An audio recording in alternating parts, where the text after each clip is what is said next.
Icon star Allu Arjun నటించిన Pushpa 2 hit talk సొంతం చేసుకుంది. ఇప్పటికే ప్రీమియర్ షోలు పడిపోగా బొమ్మ అదుర్సంటూ అల్లు ఫ్యాన్స్ సంబరాల్లో మునిగిపోయారు. అదిరిపోయే యాక్షన్, డ్రామా, ఫ్యామిలీ సెంటిమెంట్ తో సినిమా ఆకట్టుకుంది. అభిమానుల మాటలు చూస్తుంటే పుష్ప మాదిరిగానే పుష్ప 2 కూడా వరల్డ్ వైడ్ హిట్ కొట్టడం ఖాయంగా కనిపిస్తోంది. పుష్పరాజ్ అల్లు అర్జున్ తన ఎర్రచందనంతో జపాన్కి వెళ్తాడు. జపాన్ పోర్ట్లో అక్కడి మాఫియాతో ఫైట్ చేస్తాడు.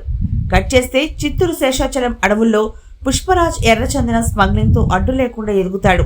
సిండికేట్ మొత్తం తన కంట్రోల్లోకి వస్తుంది. మరోవైపు పుష్పని అడ్డుకోవాలని ఎస్పీ భన్వర్ సింగ్ షెకావత్ ప్లాన్ చేస్తున్నాడు. ఓ కూలివాడిగా అడవుల్లోకి వెళ్లి అందరినీ అరెస్ట్ చేస్తాడు, చితక్ కొడతాడు.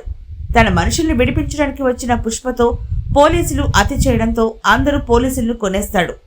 పోలీస్ స్టేషన్ మొత్తం ఖాళీ. దీంతో రెచ్చిపోయిన షెకావత్ ఒక సిండికేట్ ని చంపేస్తాడు. దీంతో మిగిలిన సిండికేట్లు అంతా భయపడతారు. పుష్ప 2 చిత్రానికి పాజిటివ్ రిపోర్ట్స్ వస్తున్నాయి. బుధవారం సాయంత్రం నుంచి వరల్డ్ వైడ్ గా ప్రీమియర్ షోలు మొదలయ్యాయి. ఆల్రెడీ రివ్యూలు, పబ్లిక్ టాక్ బయటకు వచ్చేసింది. బిజినెస్ కూడా భారీ స్థాయిలో అయింది. ఇక అడ్వాన్స్ బుకింగ్స్ లోనూ దుమ్ము రేపింది.